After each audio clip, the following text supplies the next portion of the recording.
Michael, thank you so much for being here today. I really appreciate taking the time. Thanks for inviting me. It's a pleasure to be with everyone here. Terrific. So let's get started. Can you tell us a little bit, like give us a background, a history of Pure 365, what you're focused on and what the main, the main goals for the company are?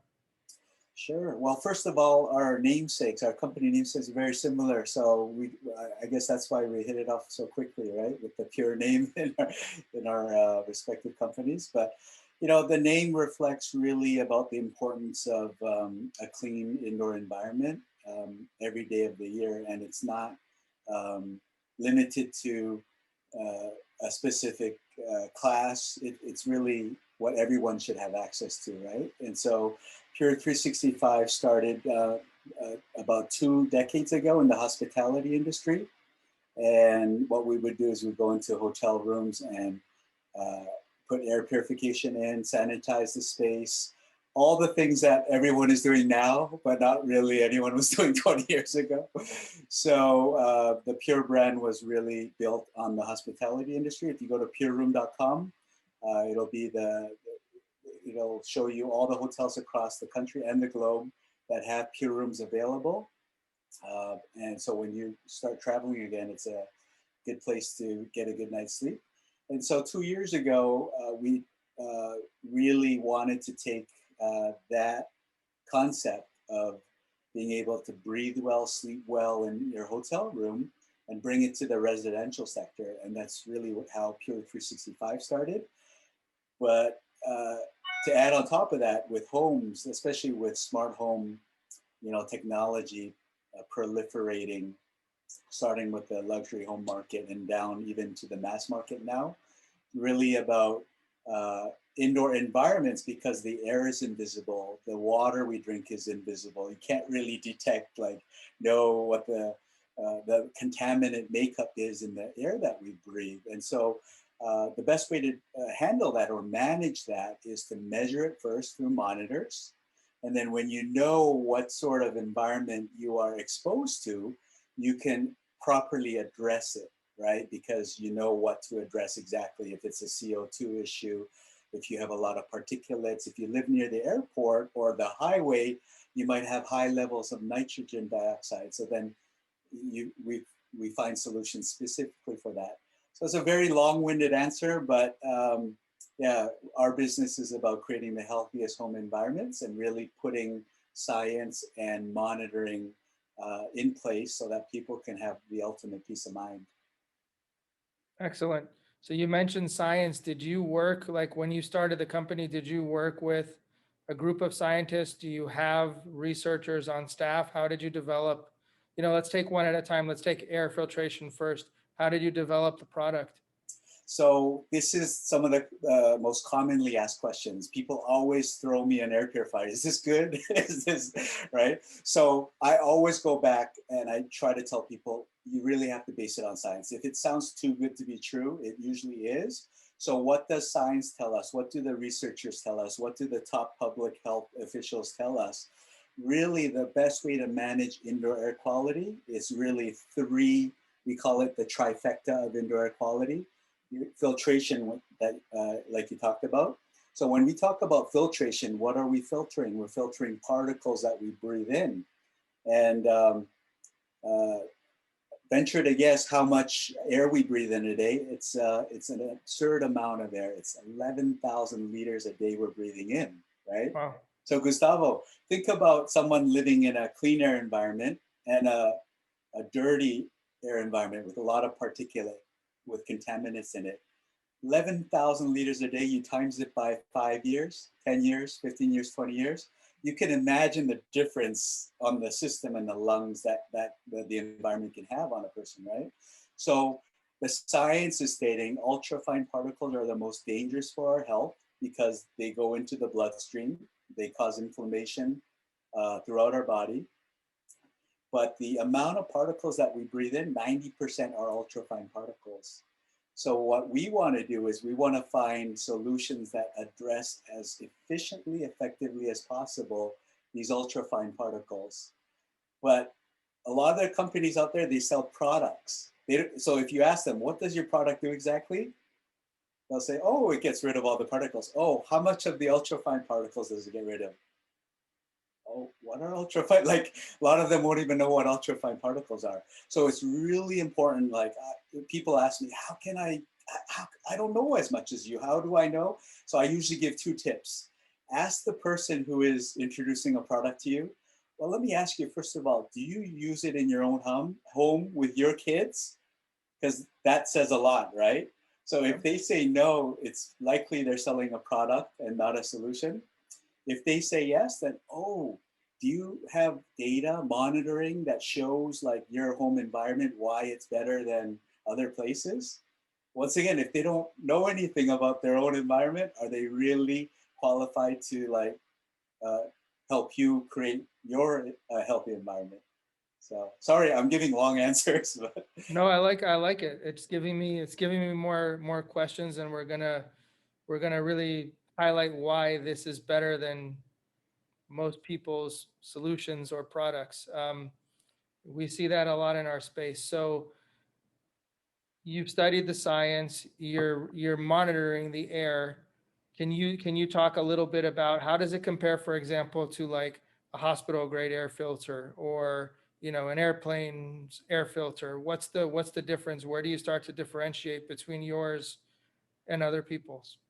so the great thing about the air filtration industry, they do have standards. So I'm sure you've heard of MERV filters. So Yep. there are ratings of like if you have MERV 16, anything above MERV 16 is considered HEPA grade. HEPA is really a fantastic filter. The only drawback with HEPA is it's so dense you start losing airflow over time because it's so good at capturing particles. It's reducing the airflow. And then what it can do in a central inline system or a duct system is it causes back pressure. So it causes your fan motor to work harder and then it'll break down faster. So you may be getting great filtration, but then you're taxing your mechanicals. And then who wants to replace their mechanicals before the expected date, right? So that's one drawback. Um, these days, especially post-COVID, MERV 13 is almost like the minimum standard. You got to have MERV 13 to have a decent level of filtration. But if you look down into the details, MERV 13 only captures probably around 50% of the smaller particles I told you about. So 50% is still flowing through there and you're breathing it in. So there's always this trade-off. And we always try to tell people you want to find the most highest, I guess, close to MERV 16. But what you want to do is you want to try to get a larger filter so that there's less back pressure. So you get a MERV 16 efficiency, but you get enough airflow so as not to really decrease the lifetime of your expensive mechanical systems. And that's usually the guideline that we give. Okay, and the Pure 365 system achieves what level Well, of our MERV? systems that we've tested and we found to be really good, they achieve MERV 16, somewhat even greater than MERV 16 efficiency. The pressure drop is that of a MERV 8 because there's so much surface area. So you're actually addressing both of the major issues that I've spoken to you about. Is this something easy to implement? Obviously, on a new construction build, you design it ahead of time, it's pretty easy. Is this something that fairly easy to do on retrofits or existing buildings? As long as there's sufficient space, so it's not like a closet that's crammed and you're going to have trouble fitting the unit in. As long as there's enough space for the unit to go in, I would say 90-95%, even on retrofits, it's possible. Excellent. And when you're saying you're achieving, MERV 16, so obviously with the pandemic, everybody has COVID in mind, but this goes well beyond COVID, right? There's a lot of ultrafine particles in our environments that are still damaging us in the long run that we need to be aware of. Is that correct? So just to give you a primer on that, the width of your hair is like around, they say 70 microns. That's the size of it. Um, COVID, the size of COVID is on average 0.1 micron. So it's like you can't even see it. And the HEPA standard is zero.3 microns. So HEPA is pretty good at grabbing a lot of the small, even ultrafine particles, even through diffusion. Like, you know, when it clumps up, it'll still catch some of the smaller ones. But our technology that we use is 99.99% down to 0.007 microns.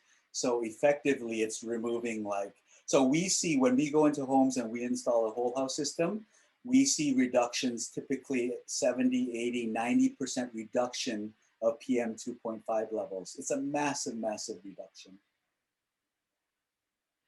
And can you give us an idea of what some of these other ultrafine particles are that are potentially damaging to health? Like what should we help people be aware of besides, viruses and bacteria? What are some of the other ultrafine particles that have negative health effects over time?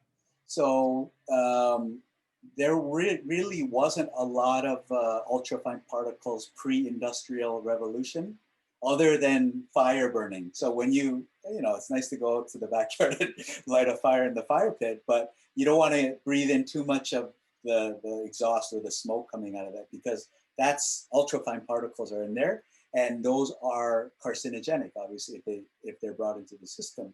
So aside from the microorganisms like viruses and bacteria, it's really the byproducts of industrial like processing, like the factories burning stuff, processing stuff. If you drive throughout New York City, you see those big plumes coming out of these towers. That's causing a lot of the ultrafine particles from spreading within a city. And anything that's outside, it's gonna get indoors. So to some extent. And so the EPA says that indoor air is 5 to 10 times worse than outdoors. So our job as a healthy home solution provider is to flip that, always make the indoor air better than the outdoor. And that's a good benchmark to keep in mind. Excellent. That helps. And then when you are talking about, measuring, and so there are sensors that you place throughout the home that are going to be measuring what particles or, what the filtration level is. Like, can you tell us a little bit more about how the sensors work, what information they're telling us, and, why they give us the peace of mind? Sure. So there are a lot of different sensors. Some have more sensors than others, but the basic five are temperature.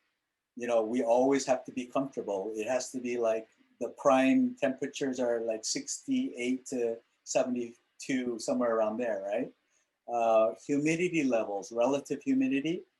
A lot of studies these days showing that keeping it at 50% relative humidity is ideal for health. If you get too low, your mucous membranes dry out and you're more susceptible to viruses and bacterial infections. And viruses thrive in drier environments. So keeping it at 50 kind of mitigates against that. If the humidity is too high, then it's a source for mold to grow on. It's conducive to mold growth. And mycotoxins are really, really bad. They can really wreak havoc on people's health, being poisoned by mold mycotoxins. So keeping the humidity at 50 is really beneficial. So that's one sensor. And we can automate humidity now through whole house humidifiers, whole house dehumidifiers. So wherever you are, whether you're Florida or the desert, you can set your humidity at 50, just like your temperature, and you can forget it. That's ideal for creating a healthy home. Then you have CO2 levels. If you have a lot of people in your house and you're breathing heavy, your CO2 levels are going to go up. When they cross a certain level, let's say studies are showing that if you cross 700 these days, you're going to have a cognitive impact, negative impact, right? It's a big problem in schools. Schools show relatively, on average, above 1,000, and it impacts our young students' ability to process cognitively. So that's the beauty of monitors. Now there's no guessing game. You put a monitor in a school, put a monitor in your house, you know those CO2 levels. You can track your daily averages, you can track your weekly averages. And then if you have one and you have me look into it, I'm gonna say, Gustavo, your averages are at 1,500 ppm. you got to get a fresh air ventilation system installed in your home. Once you do that, you can always maintain your CO2 levels at optimal levels. So you have really no negative impact on your cognitive processing abilities. And then the last thing, when homes have been built tight since the 80s, more insulation, you get the energy efficiency regulations. What happens is the paints, the off-gas chemicals, furniture, off-gas formaldehyde. A lot of people, when they buy at IKEA or wherever, they're not looking at the formaldehyde content, right? So they bring it into a tight house, and what happens? These things off-gas for 3 years plus. And the homeowners have no idea it's off-gassing. They're breathing it in, and they start getting sick, headaches, they get tired. They don't know what the reason is. But now if you have a monitor in place, you can say, wow, my chemical levels have been high all this time. What do? We put in a fresh air ventilation system. It dilutes all of those chemicals. So we always tell people the first thing is to get rid of the source. But you bought an expensive piece of furniture. It's not easy to just throw it out, right? Yeah. So the next best thing is to really get the ventilation going to dilute a lot of those chemicals that are off-gassing. And then after about 2-3 years, it's going to be very minimal. And then, you're okay after a while. I know that our clients are not the typical clients, and our builders are, we're working with a high-end clientele, so they do demand better than the norm. So I think this is a great fit for them. My question for you is, how aware are builders, generally speaking, or HVAC contractors, mechanical engineers, that this solution exists, and what can we do to help promote that knowledge, promote that awareness ahead of time, so that they're not also just designing good enough? So we're just really early in the game. I always tell people we're in the top of the first inning. So obviously a lot has to play out still. So those people that you mentioned, even we speak to a lot of architects, designers, builders, and a lot of them don't know the science behind it. So they just kind of go with the standard. And the standard is no longer good enough, especially post-COVID. So the one thing that you'll see is the top home builders, you name it. You go to the top 5, you go to their websites, they're all featuring wellness attributes or features in their new builds now. It's because homeowners are demanding it, and so that's why they're offering more of these things. But when I get to speak to them and I touch on a little about the differences between the standard and where it has to be to truly be a healthy home, they're very fascinated by them, and we're working with a lot of them now. So it's a continuing process. The CI channel needs to continue. You need to commit, the integrators need to commit to learning the content, and only then can they speak smartly to homeowners to convince them that this is something that they absolutely need. Without that basic knowledge, it's just very tough. Absolutely. And I think it's also, it comes down to the same kind of themes over and over again, which is the earlier we're into a job, the better we can help provide the right solutions that the clients feel are important. As we get in later and later, it's more difficult to go back and redesign the air conditioning system, redesign the water system, et cetera. That's totally true. That's why these days it's great to see integrators and designers start collaborating. And then eventually they go to the architect. And once everything is spec'd in the beginning, everything is downstream then. It's clear sailing, so to speak. So that's the type of process we want to help integrators kind of latch onto.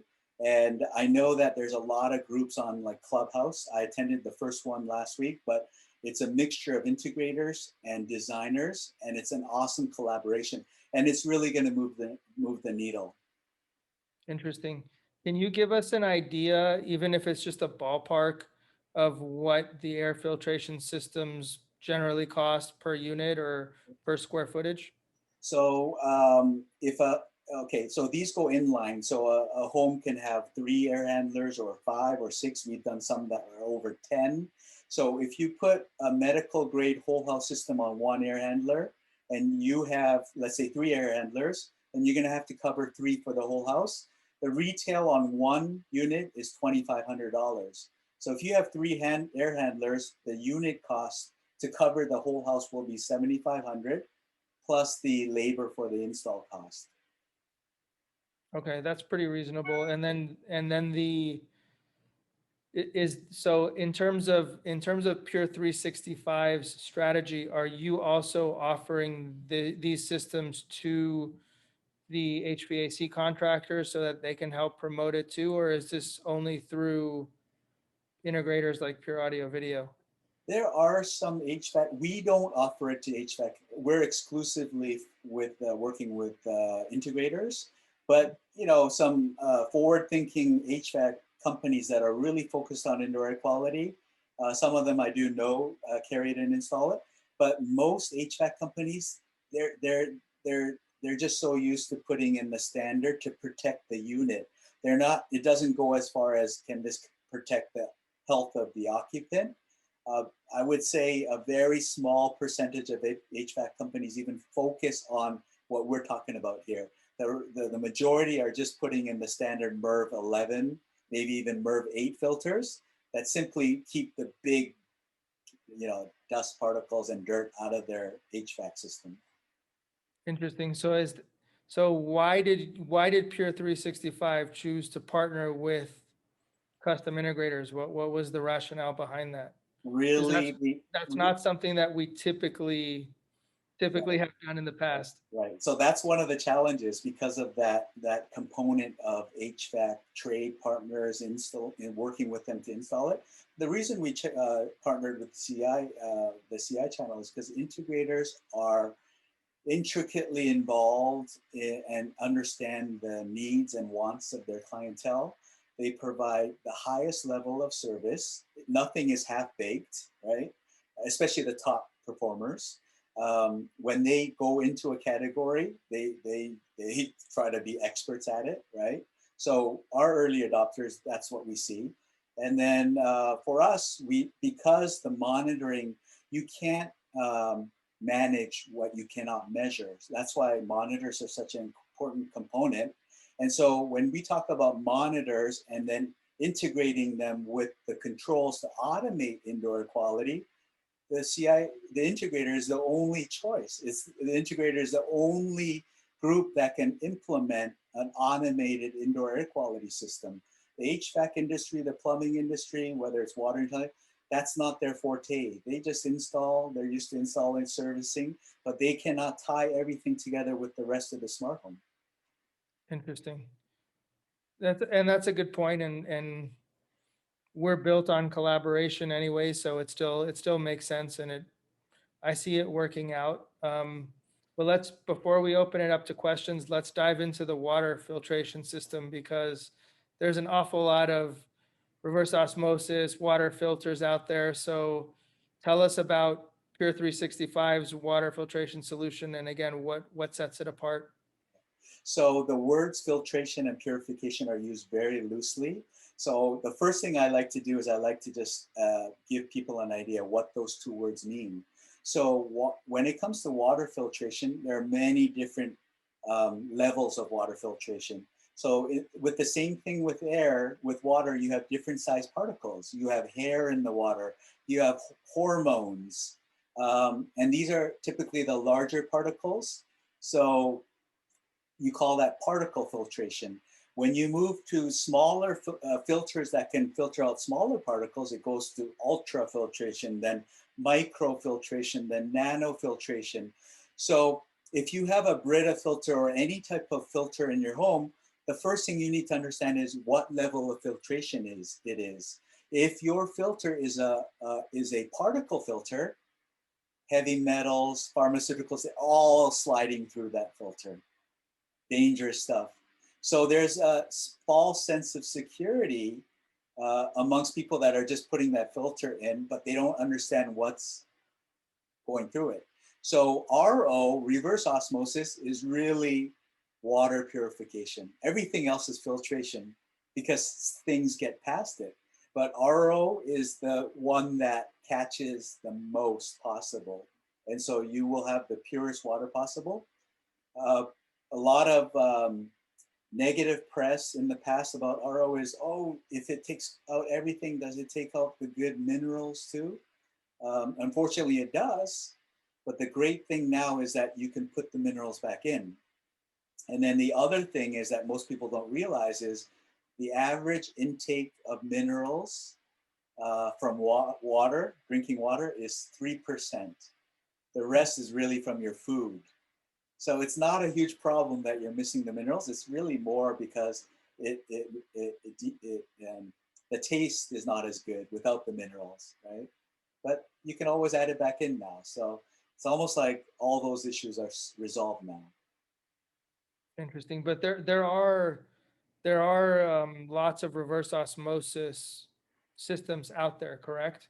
They have different efficiencies. You got to be careful of some of the ones made in Asia because I've seen reports where the RO membrane is laced with nitrosamines, which is a cancer-causing agent because it's very cheaply made.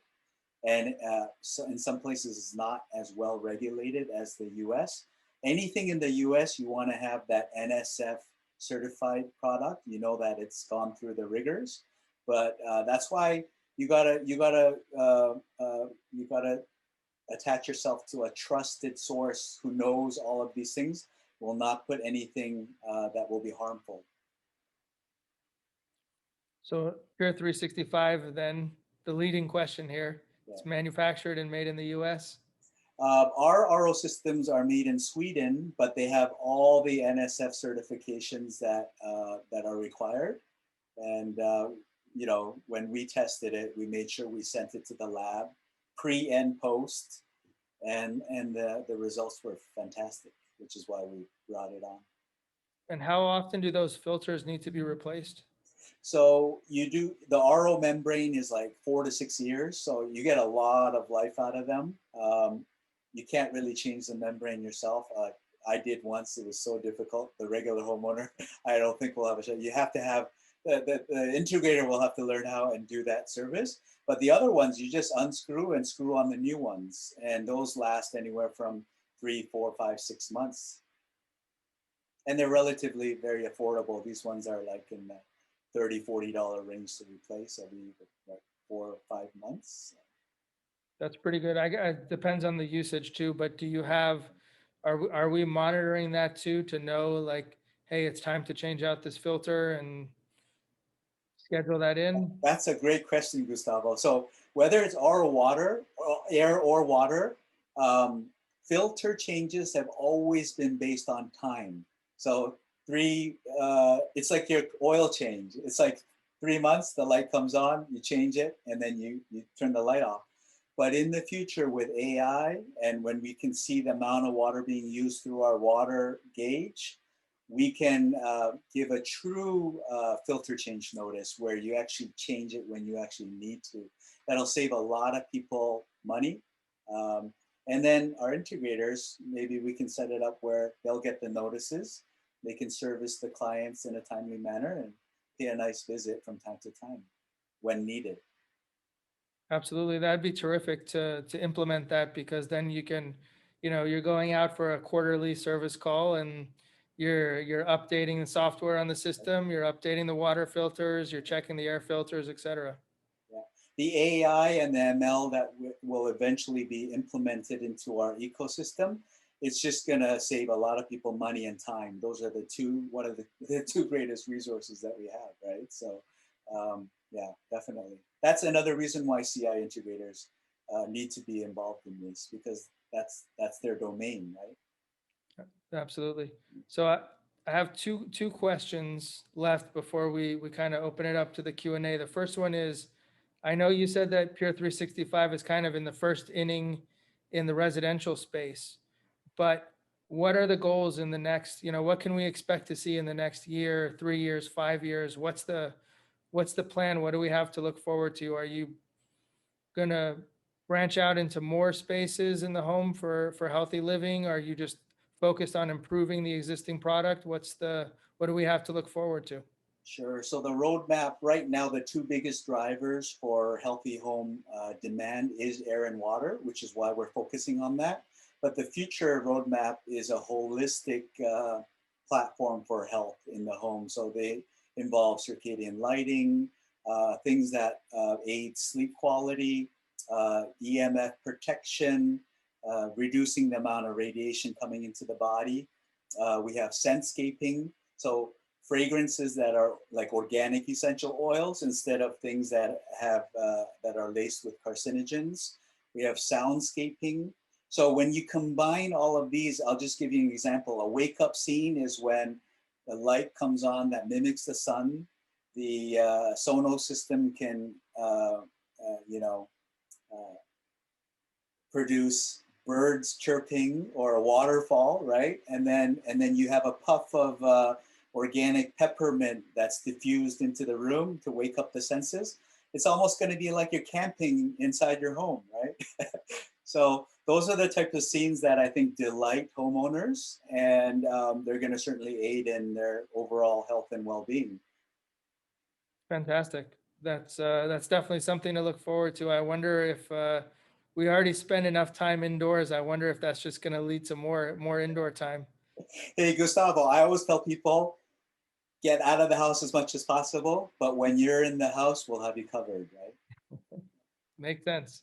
And then my last question, Michael, is what have I missed that you feel is important to talk about related to Pure 365? Just that it's a huge opportunity for integrators. If they decide to commit to it, it will continue to grow. You can see from the builder market, you can see from the demand, it's just going to be a staple expectation. If you have a home that's a healthy home versus another, they're the same price. What are they gonna choose? They're obviously gonna choose the healthier home. So the earlier integrators get into this category, they spend their time to learn the basics. We're there to support them. You can really not only benefit you and your own families and the circle of friends around you, but your clients. They'll be very loyal when you have discovered high radon levels and you've prevented them from being exposed to lung cancer. Like, you can't compare that type of stuff, right, with anything else. Yeah, no, that's priceless. Absolutely. Absolutely. So, Jason, is there anything that you wanted to add or highlight that we haven't discussed? I think Michael didn't really speak into the technology behind the air systems. And I think that's important because he talked about how companies don't really get into the size of particles, but I think the technology that they use in the IntelliPure products is an interesting story. Yeah, so just a quick version of that, the technology DFS, disinfecting filtration system, was born out of a US military grant to fight germ warfare. So the purpose of it was to capture as much of the chemicals and particles as possible to protect people's lives, right? And so that's why they were able to get it to 99.99% down to 0.007 microns. And the way that it's done is there is an electric charge before and after the filter. But what happens is there's agglomeration when it hits the first field. So the smallest particles, they start agglomerating, which means clumping together. So they're small, but because they're clumping together, the filter, even though it's less than MERV16, it's able to capture at a greater than MERV16 efficiency. So it captures it, and then because it also has a slight charge on the back end, it deactivates the microorganisms, the viruses, the bacteria that are caught on the filter. It prevents it from ever coming out into the ambient air. Now, the issue with HEPA and some other filters is when the filter gets loaded, some of the microorganisms can slip through and come back out into the environment. So those are technical things that most people don't really care about, but they are certainly important. The other thing that, oh, I'm sorry, go ahead. Go ahead, Jason. Go ahead. I say the other thing that comes up a lot is people ask, but I have a UV light in my system, and the UV light is supposed to get rid of, those harmful things. So I think that's another interesting question or topic to discuss. That's a great point. A lot of people ask about UV, and UV, as long as it's stationary and human skin is not exposed to it, then it will kill the microorganisms, bacteria and viruses very effectively, close to 100%. Now, the problem is when there are companies that tout UV in the duct system and say it's going to deactivate everything, because in fast air, in ducts where air is moving very fast, the studies show that the UV is not very effective. So rule A, UV is great on AC coils where there's condensation. It will prevent mold from growing and coming back into the air. I have one in mind. If there's a UV on top of a filter, but there's no light being exposed to people, once again, it's a good application. But any UV application where they say that it's visible or it's in a fast air moving duct and saying that it's purifying the air, you got to be very wary of that. That is a really good point that you highlighted there, Jason. So Pure 365 will work effectively in conjunction with the UV light as long as that's UV light is installed correctly. So for example, in the coil. So in the coil, definitely you want to have a UV light there, because that's it's a what do you call it? It's a hub for mold growth, right? So you definitely want a UV bulb there, and UV bulbs degrade over time, so you got to watch it and make sure you replace it once it goes out.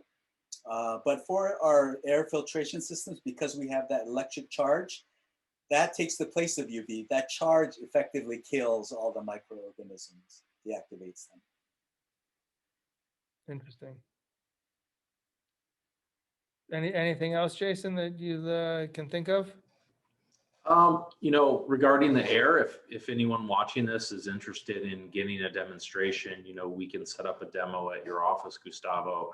I can demo one of their compact portable units. And as Michael pointed out, one of the important factors is to actually measure things. So we use a Dylos air meter. We can actually capture the particulate count. We can show how much is outside versus inside, because we always associate clean air with outside to actually show a measurable difference. And then we can actually put that unit on the exhaust of the IntelliPure product, and it'll go to 0 with what it's measuring, because it's 100% clean air coming out. So it's a very interesting and powerful demo that we can do if anyone's interested in seeing that. That's great. I would love to do that. I'm going to reach out to some clients and builders and schedule that. And Michael, one last, switching over to water, the product that you guys distribute for the water side of things, where's that product most commonly used that most consumers would be aware of in the commercial side? So the most common use is point of use under the kitchen, because where do we go to drink water? Where do we get the water to cook with? It's usually the kitchen sink. So we have point of use systems. That's the easiest application to just plug and play. We do have whole house systems that are a little more intricate. There needs to be water testing to be able to know what we need to address. And then a system is designed to address that. But it takes a lot more designing effort. And obviously the budget is much higher. But those ones, like when people start to understand how water affects them, like it makes sense that if you drink water, the quality of the water affects you. But a lot of people don't understand when you're taking a shower or a bath, the studies show about 60% of the contaminants in the tap water, they get absorbed into the skin, 100% in the facial areas and the underarm areas. So I take 2 showers a day or 2 baths a day. So if your tap water is very heavily contaminated, that's another way that those things are entering your body. So that's why the whole house system can appeal to some people who are really, really sensitive to that. And certainly, we get into projects where clients are spending thousands of dollars for built-in espresso machines or putting in juice bars. I would think that's another great application for having really good water filtration and purification in the house. And then there's also no need to buy, you know, all that overpriced bottled water, right? So, I hardly buy bottled water. Once in a while, I'm without my water bottle. You also have to know which ones to buy, because a late study showed that 93% of bottled water contains microplastics, and some more than other. The most popular ones have the highest. So I usually get either Evian or Fiji. They had lower levels. So, yeah. But if you have a system, you just fill your water bottle. You're more sustainable. It's better for the climate. It's a win-win, right? So it makes people feel good. It's a great all-around solution. absolutely. So you can start with something as simple as just the filtration system on the kitchen. Point of use. Yep. Point of use, okay. And what's the general price range for that? So our entry level one is going to be around $1,000 for the unit, retail, but it has a tank. And most of the RO systems out there, they have a tank. Now, one thing, you know, that could come up, and I've seen, is that bacteria can grow in the tank for whatever reason. It all depends on your conditions, but it's possible. So if you can afford it, it's good to go up one without a tank. It's direct flow. It's called the Spirit. That retail is about $2,500. So it is definitely more pricey. But if you're thinking about it as a long-term investment over time, without the tank, more capacity, if you have a party, you have no problem with water volume, then that would certainly be a good consideration.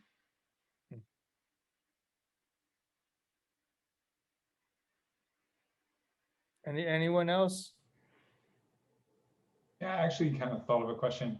So just as a regular homeowner and having had a, 2,000 square foot living area, regular ranch house, newish air conditioning system. Remember when the guys came in to fix it, they said, look, don't play with the switch. It knows what it's doing. The thermostat's going to kick off the AC. It's going to dehumidify or go through its thing. And as far as in the winter time, turn on the blower every once in a while if you want some so-called fresh air.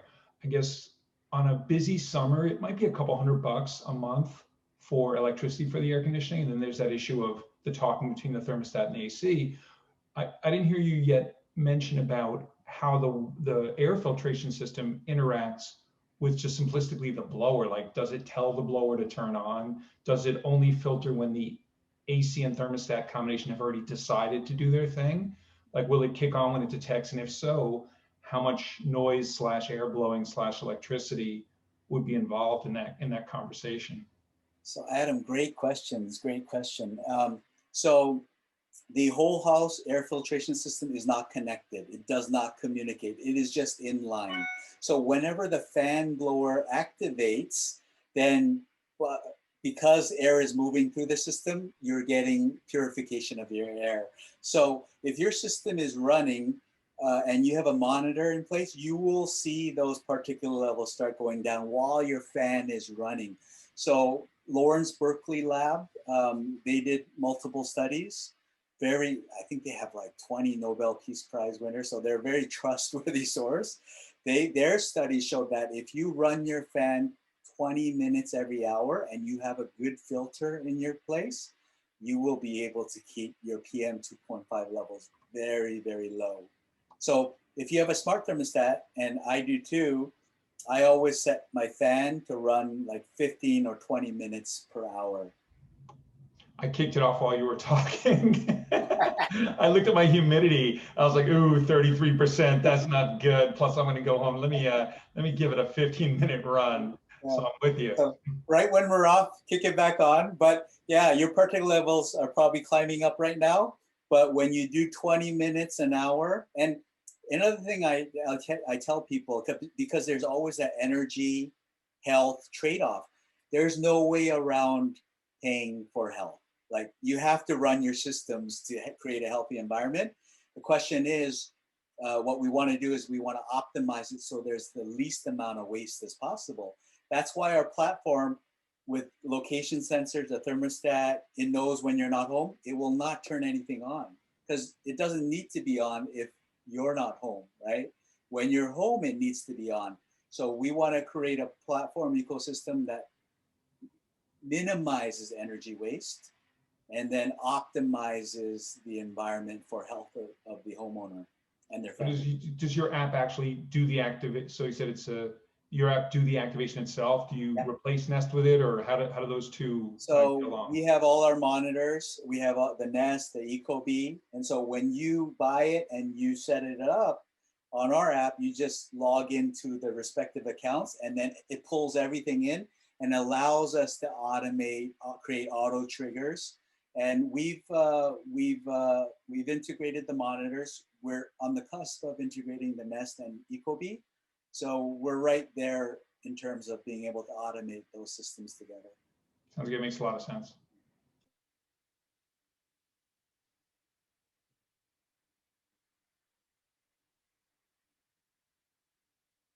Something that Adam brought up that I wanted to just dive into a little bit more, Michael. How do you know, this is probably just me being very particular. How do we know that the sensors are accurately reading the data? Okay. Is there a way, like, are they going to break over time? Are we comparing it with other sensors in the home? And then if one of them is way off, we can go and investigate and see that something's wrong. How does that work to keep ensuring the peace of mind? Great question. So when the sensor started to come out maybe 5, 6, 7 years ago, the sensors were not good. They would not last a year. They would, like, I still have them from like 6 years ago. My dust sensor's way off. It's always like at the maximum. I'm like, I know that's not true because with my medical grade one, I know my particulate was really low. So I get irked by that, but I know it's not accurate. So, but fast forward to today, those sensors last 5 to 10 years now, right? So it does not have a limitless lifetime because sensors are sensors, they get plugged, they go bad. But the future of sensors, and I talk to a lot of our partners, is really, it's such a waste if you have to throw away the monitor, right? So what they're gonna do in the future, and I always recommend it to them too, is to have a modular unit where you can take out like that have lost calibration, that need calibration. You can either take it out, send it in for calibration and put it back in. That's the best case scenario. Or at least you can remove and discard the bad one and replace it with a good one. But you still have the housing and everything. And have you sought out, I know that, LEED certification in some areas is a big thing, in some areas it's not, but have you worked with leads on, are you a part of that certification process in the homes? So what LEED is to energy efficiency, WELL is to healthy environment. So I'm a WELL AP and a faculty member. And there will be a residential home certification soon from WELL. So it's kind of parallel to the LEED certification. But like LEED, it's mostly commercial based. You don't see a lot of home LEED certified homes, right? So one other thing with the monitoring is, what I wanted to say is, there's the residential monitors. And like you said, if we put two monitors together, very rare that they're exactly the same. So the residential grade monitors are really there to give trends. Like, oh, your air quality pollen count or particulate count is high. Did you open the window? It's probably good to close your window. There's research grade monitors. They're more for clean rooms and science labs. Those are typically 4 times the cost. So they're not really suitable for residential unless there's someone who really wants accurate information. And I imagine in the future there will be people like that. But the majority of the monitor market for residences now, it's really just to give an overall picture. Interesting, but there is the option if people want to go that extra mile and say, I want the medical grade Yep. monitor in at least certain rooms in my home, my master bedroom, my kitchen, they can do that. We're working with a partner to bring it to the market very soon. The research grade ones. Yeah. Excellent. I think I'm out of questions. I don't know if anybody else wants to jump in. I think I'm out of questions don't- as well. Don't light candles in your home. A lot of people don't know, but it's like we do particle counts, and the highest readings I've ever seen are when candles are lit and incense is lit, and they're spewing out carcinogens. Yeah. If you do have to light a candle, just make sure your windows are open and there's a lot of ventilation. That's really good to know. Thank you. So I can attest to that because I was using the dialysis meter in our house when I first got it, and candles and cooking in the kitchen set that thing off. But that doesn't mean there was bad cooking going on. Always have your hood on. Kitchen VOC levels, chemical levels, and dust levels while you're cooking, they reach to the highest levels of pollution anywhere on Earth for about 30 minutes to an hour, even after you finish cooking. So the best way to protect yourself is always to have that hood on.